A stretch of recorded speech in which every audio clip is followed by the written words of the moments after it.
Assalamualaikum warahmatullahi wabarakatuh.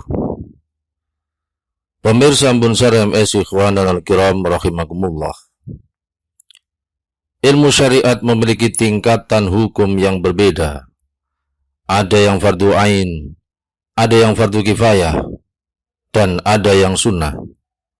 Sehingga tidak semua ilmu syariat itu wajib dipelajari oleh setiap umat Islam.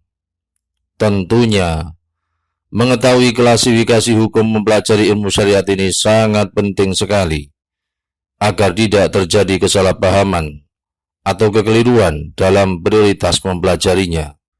Imam An-Nawawi rahimahullah menjelaskan bahwa ilmu syariat berdasarkan hukum mempelajarinya dibagi menjadi 3, yaitu nomor 1, fardu ain, yakni ilmu yang wajib dipelajari oleh setiap individu, yaitu mempelajari setiap ilmu yang digunakan untuk menunaikan kewajiban, seperti tata cara berwudu, tata cara sholat, dan lain sebagainya.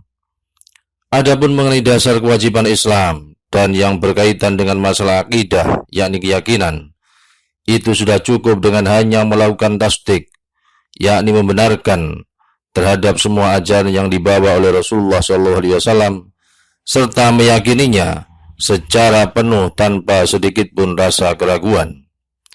Bagi orang yang telah memiliki keyakinan semacam ini, tidak wajib baginya untuk mempelajari dalil-dalil para ulama ahli kalam atau teologi. Terkait dengan ilmu level fardu ain ini, ada beberapa poin penting sebagaimana berikut. Tidak wajib mempelajari tata cara wudhu, sholat dan semisalnya, kecuali setelah berlakunya kewajiban tersebut pada diri seseorang, yakni usia balik serta berakal sehat atau mukallaf. Namun, jika setelah masuk usia wajib, dia dikhawatirkan tidak dapat mempelajari kewajiban tersebut, beserta pelaksanaannya tepat pada waktunya dengan baik, maka wajib mempelajarinya terlebih dahulu, sebelum masuk berlakunya kewajiban tersebut.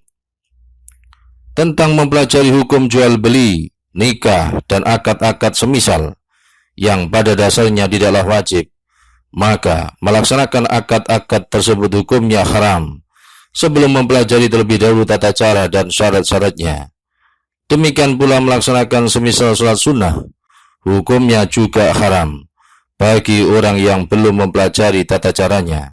Setiap muslim wajib mempelajari hukum halal dan haram dalam hal makanan, minuman, pakaian, dan perkara semisal yang umum menjadi kebutuhan rutin. Demikian pula wajib mengetahui tentang hukum-hukum pergaulan dengan istri bagi yang beristri, dan hak-hak budak atau pembantu bila ia memilikinya.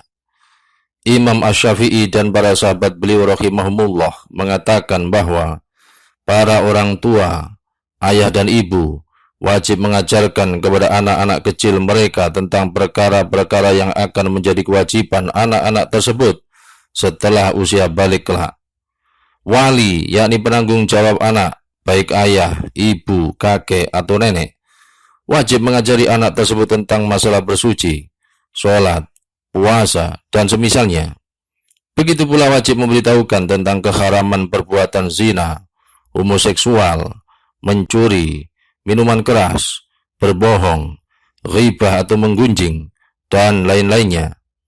Serta wajib memberitahukan bahwa setelah usia balik ia menjadi mukallaf, yakni terkena beban kewajiban, dan wajib pula memberitahukan kepadanya tentang tanda-tanda balik. Karena Allah Subhanahu wa taala berfirman, A'udzu billahi minasyaitonir rajim.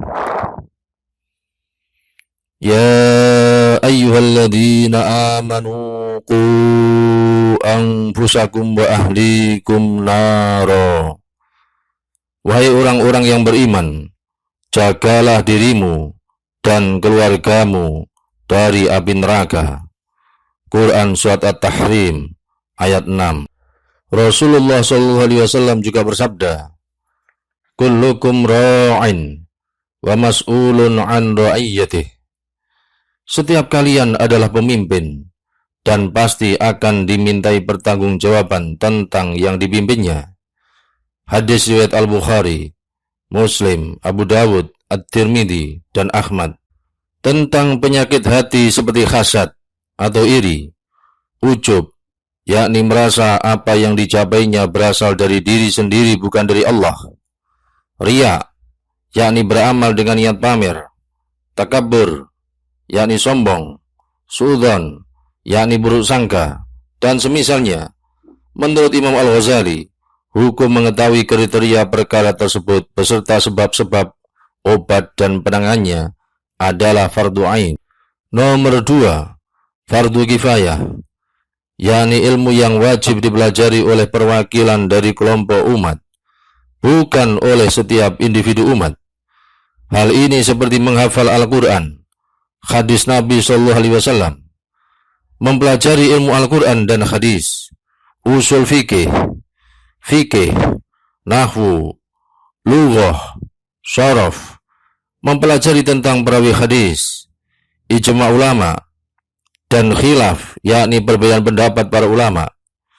Sedangkan yang bukan termasuk ilmu syariat, namun sangat dibutuhkan sekali untuk kestabilan urusan dunia, seperti ilmu kedokteran dan ilmu hitung, maka hukum mempelajarinya menurut Imam Al-Ghazali juga fardu kifayah.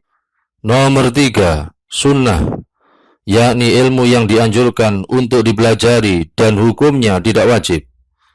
Ini seperti mendalami prinsip-prinsip dalil dan menyelami ilmu lebih dari kadar fardu kifayah.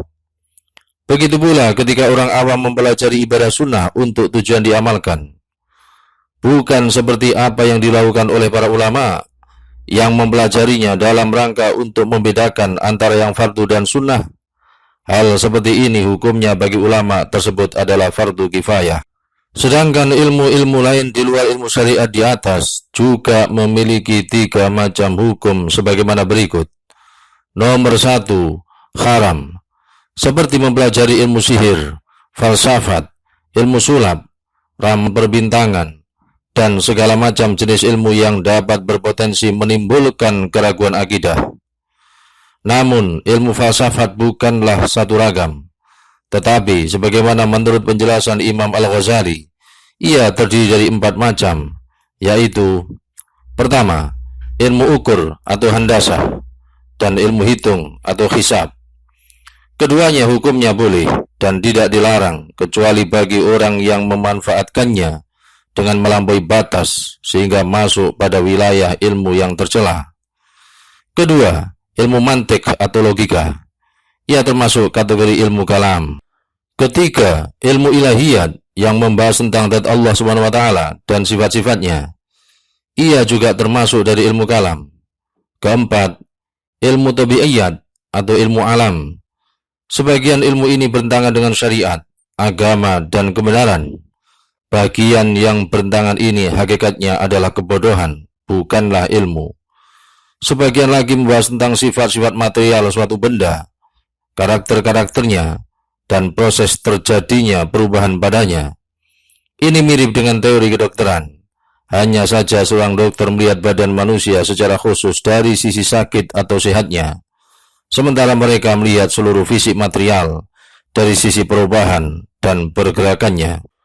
Nomor 2, makruh, seperti mempelajari syair-syair termasuk lagu-lagu atau karangan tentang percintaan dan hal yang sia-sia.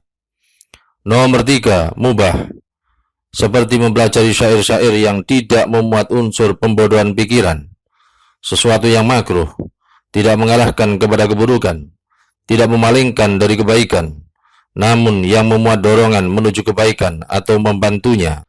Hukum makruh pada bagian kedua di atas tersebut adalah ketika syair-syair, lagu-lagu, atau karangan itu tidak memuat unsur-unsur yang diharamkan oleh syariat, semisal kata-kata jorok atau porno, dan setiap ungkapan yang dapat menyulut nafsu birahi, atau ucapan fitnah, ghibah atau menggunjing, dukungan terhadap kemaksiatan atau menentang kebenaran.